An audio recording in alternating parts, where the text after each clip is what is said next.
Coisa boa, coisa bonita, coisa de Deus é quando as pessoas se alegram pela alegria dos outros.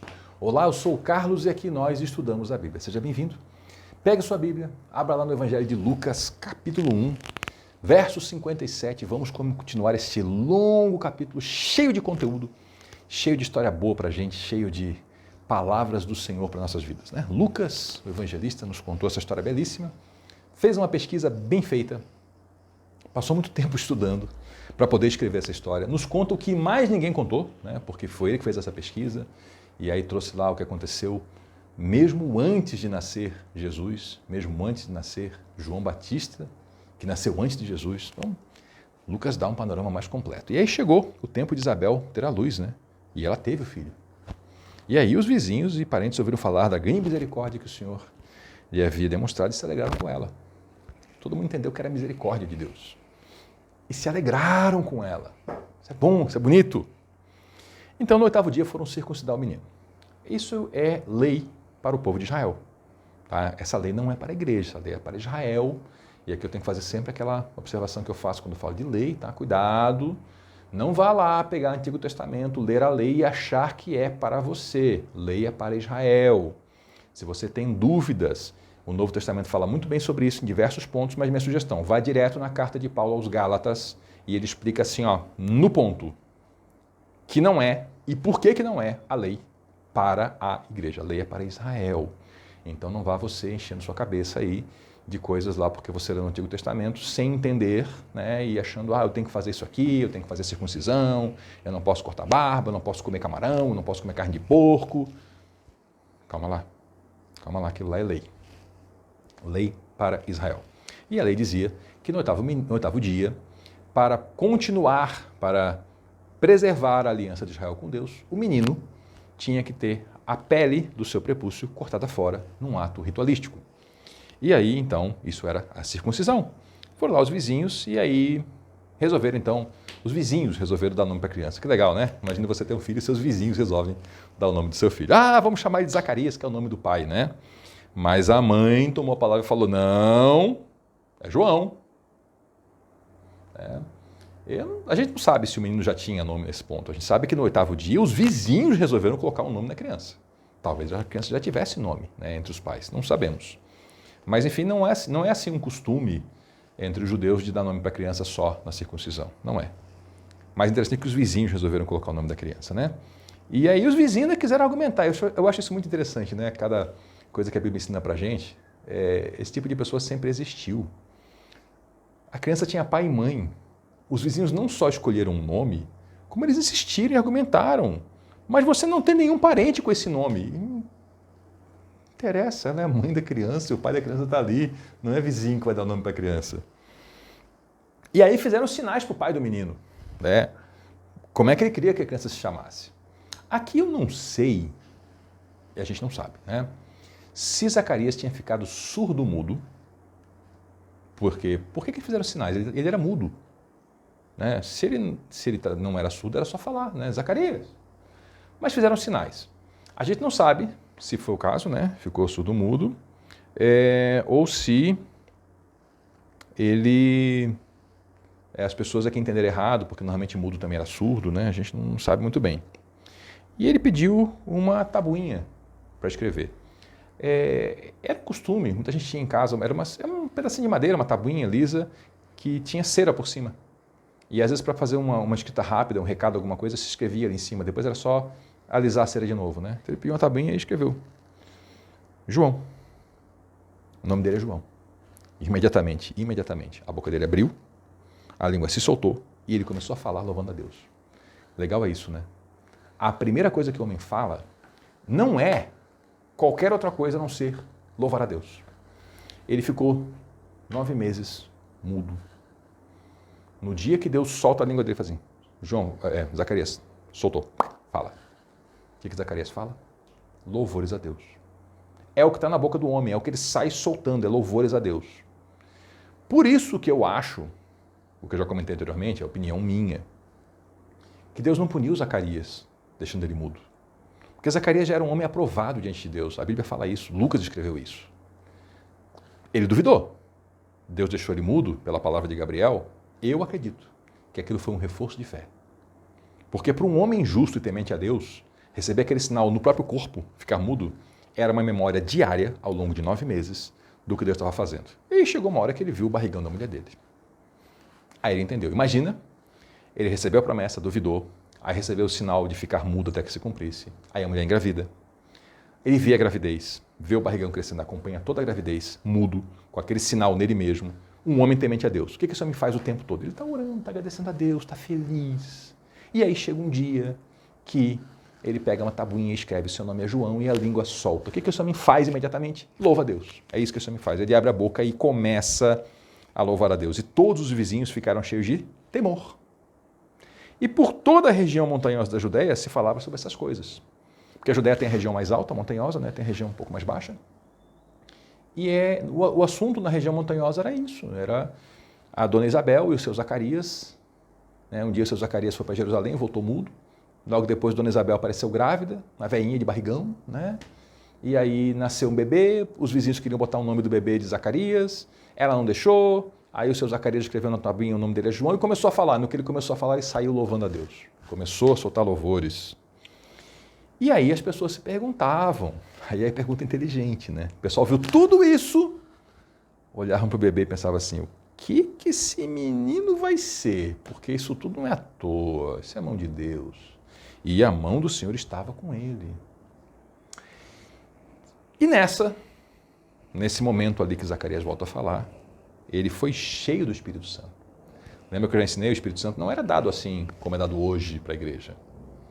E aí Zacarias foi preenchido, foi repleto do Espírito Santo. E ele profetizou. O que é profetizar? Tem gente que acha que profeta é quem fala o futuro. Profeta é quem entrega a palavra de Deus.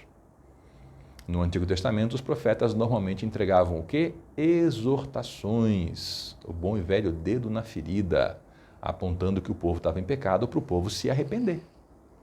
E aí, normalmente, o povo ia lá e matava o profeta. Então, profeta é quem entrega a palavra de Deus. Quando Zacarias começa a profetizar, ele começa a falar palavras de Deus. Ele começa a falar cheio de Deus. Inclusive, eu ouvi neste ano uma expressão que eu não sei se ela está se tornando comum entre o povo de Deus, mas eu vou lhe alertar, cuidado com isso. De alguém que comentou sobre uma pessoa que estava doente e que alguém foi lá e profetizou que essa pessoa seria curada, mas mesmo assim a pessoa acabou falecendo. Então, eu lhe digo pela palavra de Deus que essa pessoa não profetizou. Porque profecia é a palavra de Deus. Profecia não é dizer coisas boas. Não tem essa história, uma pessoa vira para o outro, e profetiza aí sobre o seu irmão. Se Deus não mandou, você não profetiza. Deus já deixou muito claro desde o Antigo Testamento. Ai daquele que abrir a sua boca para dizer que está profetizando e não foi mandado pelo Senhor. Então, só esse apartezinho, porque essa palavra, sabe, essas expressões, essas palavras, né, profecia, profetizar, profeta, está sendo um pouco distorcido, sabe? Profecia é a palavra do Senhor, profeta é quem entrega a palavra do Senhor. E a palavra do Senhor se cumpre. E se não se cumprir, não era profecia, e aquela pessoa não era profeta. Deixado claro isso, voltamos à profecia de Zacarias, que é mais um dos cânticos, que aparece em Lucas, né? Louvado seja o Senhor. O que é louvar? É falar bem, é elogiar. Então Zacarias começa a dizer assim, falem bem do Senhor. Elogiem, falem coisas boas sobre Deus. E tem muita coisa boa para falar sobre Deus, né? Então é fácil. O Deus de Israel, que é o Deus de Jacó, né? Lembra que eu já ensinei, né? Abraão foi pai de Isaac, Isaac foi pai de Jacó, Jacó recebeu também o nome de Israel. Então, o Deus de Israel é o Deus lá de Jacó, que se tornou o Deus do povo de Israel. Quando a gente lê assim, o Deus de Israel, não é o Deus que pertence a Israel, né? É o Deus que Israel adora, porque tem gente que acha assim que Deus é só seu, né? Tem gente que fala do meu Deus como se Deus lhe pertencesse e a pessoa pudesse até usar Deus contra os outros. Calma lá, não é isso que a Bíblia ensina. É porque visitou e redimiu o seu povo. Visitar, né? Estar presente. E o que é redimir? O que é redenção? é um conceito que vem de dívida, né? É quando alguém está devendo alguma coisa para o outro. Esse conceito está ligado tanto ao perdão da dívida quanto ao comprar a dívida. O que é comprar a dívida? Imagina que João deve uma cabra para Pedro. João deve uma cabra para Pedro. E aí chega o seu Antônio e fala assim para Pedro: Pedro, vou te pagar a cabra. Mas é o João que deve, vou te pagar a cabra. Tá? Estou redimindo a dívida do outro. Estou pagando por ela. Então é isso, né? Deus redimiu o seu povo de Israel. Qual é a dívida? Pecado. Pecado, gente. O grande problema do ser humano é pecado, tá? Nós temos muitos problemas. De saúde, de relacionamento, financeiro, emocional. Enfim. Qual é o grande problema do ser humano? Pecado, que é a origem de todo o resto. E isso só se resolve na cruz. É o único jeito. Então Deus veio resolver, visitar seu povo e redimir seu povo.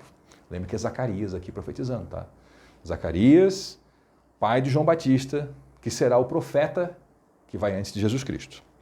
E ele fala sobre Deus assim: ele promoveu poderosa salvação para nós, na linhagem do seu servo Davi. Se você tem uma Bíblia com tradução bem antiga, talvez apareça assim, ó, ele ergueu um chifre para nós. É porque no pensamento hebraico, tá, a expressão chifre quer dizer poder. E chifre é poder de salvação também, tá? A gente, conforme a cultura, muda o significado, às vezes, de uma metáfora, né? Por exemplo, no Brasil, se falar em chifre, né, se está falando em infidelidade conjugal. Se você na Europa fala em chifre, você está falando em vigor sexual. Completamente. Se você fala aqui, nesse contexto, em chifre, é poder. Então, ele ergueu um chifre de salvação para nós. É poderosa salvação. Né? São significados diferentes. Pense no chifre, por exemplo, no animal selvagem, né, que dá chifradas. É poder, né, que está lá. E ele, na linhagem do seu servo Davi, né, então Zacarias não está falando do filhinho dele. Está falando de Jesus, porque o filho dele não é da linhagem de Davi. O filho dele é da linhagem de Arão. E ele acrescenta, né, que Deus falou isso pelos seus santos profetas na antiguidade, que da linhagem de Davi viria a salvação. Salvando-nos de quem? Dos nossos inimigos e da mão de todos os que nos odeiam, para mostrar sua misericórdia aos nossos antepassados e lembrar da sua santa aliança, o juramento que fez ao nosso pai Abraão. Olha só que interessante. Deus nos salva dos nossos inimigos e dos que nos odeiam. A Bíblia nos ensina que a nossa luta não é contra seres humanos. Ou nas palavras, né, da Bíblia, nossa luta não é contra sangue e carne, é contra principados e potestades, contra os poderes que dominam esse mundo tenebroso. É contra os espíritos maus. Esses são os nossos inimigos. Esses são os que querem nos destruir. São os demônios. Não são pessoas. Nossos inimigos não são pessoas. As pessoas até podem achar que são nossos inimigos. Nossos inimigos não são pessoas. E o Senhor fez isso para quê? Olha que interessante. Perspectiva histórica de novo. Visão de história, visão de entendimento do passado para compreender esse presente que ele está vivendo e poder olhar para frente, para o futuro, com os olhos mais abertos e mais claros. Por que Deus fez isso? Para mostrar sua misericórdia aos nossos antepassados. Deus está aqui prestes a salvar o seu povo. Na visão de Zacarias, cheio do Espírito Santo, é uma forma de Deus mostrar misericórdia aos antepassados do povo de Israel. Por quê? Porque Deus foi amigo dessas pessoas. Deus teve amizade, teve aliança. Deus foi amigo de Abraão. Deus foi o Deus de Isaac, ele caminhou com Jacó, se revelou a Jacó, que é o mesmo Israel. E Deus está salvando o seu povo e nos salvando hoje, também como uma forma de demonstrar misericórdia aos nossos antepassados, ou aos nossos antecessores, né, para quem não é descendente também do povo de Israel. É uma forma de Deus estar cumprindo a sua promessa lá, para aqueles seus amigos. Lembrar da sua santa aliança. O que é aliança? Aliança é um contrato, tá? Aliança é isso. A gente também usa, chama esse anel de aliança porque ele simboliza o contrato de casamento. Mas a aliança é um contrato. E se você quer saber se teve contrato, teve. Deus fez um contrato com Abraão. Fez. Você vai ler isso lá no Gênesis, como é que funcionou a celebração do contrato. É um negócio bem diferente porque era outra cultura, tá? Não é o que a gente faria hoje, né? Papel, assina, testemunhas, cartórios, carimbo. Não, teve toda uma história, fogo, outra conversa, mas isso é assunto para o Gênesis, né? Deus fez isso para lembrar da sua aliança, o juramento que fez a nosso pai, Abraão. Deus estava aqui cumprindo o seu juramento a Abraão, a seu velho amigo. Qual é? Resgatar-nos da mão dos nossos inimigos. Agora vem uma parte muito, muito, muito boa. Por que Deus resgata o seu povo dos seus inimigos? Segundo o entendimento de Zacarias, homem cheio do Espírito Santo, para o servirmos sem medo, em santidade e justiça diante dele todos os nossos dias. O que o povo de Deus quer ao ser liberto é servir a Deus. Se você olha lá na história de Moisés, Moisés vai falar com o faraó, que é o grande opressor do povo de Israel, são escravos. E Moisés fala assim, faraó, deixa meu povo ir livre, para que nós possamos servir ao nosso Deus. O objetivo de ser livre é ser livre para servir a Deus. E Zacarias fala isso aqui, ele profetiza isso, que Deus vem nos salvar.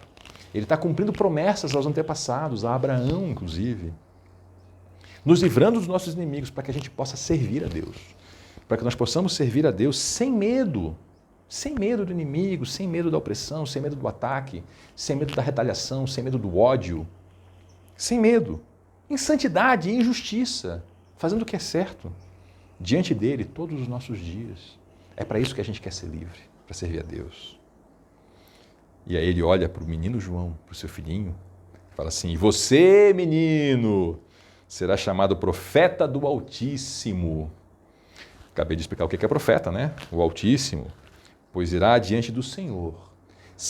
Pense nisso, se ele vai adiante do Senhor, isso já foi dito antes, é porque o Senhor vem depois dele. Então aqui eles estão entendendo que vai ter uma manifestação física de Deus na terra. Irá adiante do Senhor para lhe preparar o caminho. João Batista é o profeta que prepara o caminho para o Senhor, para dar ao seu povo conhecimento da salvação.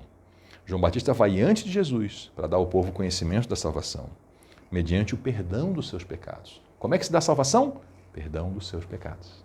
É assim que se dá a salvação, pelo perdão dos seus pecados. Por causa das ternas, veja, ternura, as ternas misericórdias do nosso Deus. Veja como a maneira como Zacarias expressa Deus, a ternura, por causa das ternas misericórdias do nosso Deus, pelas quais, do alto, nos visitará o sol nascente. Sol nascente, né? Se você tem esse bom hábito de acordar de madrugada, se você vê o amanhecer, né? A gente está na madrugada, às vezes, se você estiver num lugar frio, se você já experimentou isso, né? Está no frio, escuro, e aí você começa a ver aquela luzinha, o horizonte começa a clarear aos poucos, né? A luz da manhã vem brilhando, ela vem aumentando, e aí vem o prenúncio, e lá vem o sol.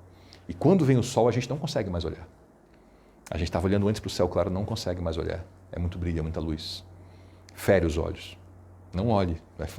Eu estou sendo literal aqui, não olhe, tá? Vai machucar, vai ferir seus olhos. E vem o sol nascente, poderoso. E aqui ele faz uma comparação, ele está falando que o que vem é como o sol nascente, né? Nos visitará o sol nascente para brilhar sobre aqueles que estão vivendo nas trevas e na sombra da morte. Assim como o sol vem, né, e ilumina tudo, assim também vai vir, e já veio, Jesus Cristo, para brilhar sobre aqueles que estão vivendo nas trevas e na sombra da morte. O que faz lembrar o Salmo do pastor, né? Ainda que eu ande por um vale, pelo vale da sombra da morte, ou um vale escuro como a morte. E para que mais? Para guiar nossos pés no caminho da paz. Se você conhece o Salmo da Lei, né, o grande salmo, o maior versículo da Bíblia que fala sobre a perfeição da lei, né? Tua lei é luz para o meu caminho, guia para os meus pés. Então a luz vem guiar nossos pés no caminho da paz. E aqui se encerra a profecia maravilhosa de Zacarias. E o menino João crescia e se fortalecia em espírito e viveu no deserto até aparecer publicamente a Israel. Muito obrigado por nos acompanhar até aqui. Eu sou o Carlos e aqui nós estudamos a Bíblia. Estude você também a sua. Leia o capítulo 2.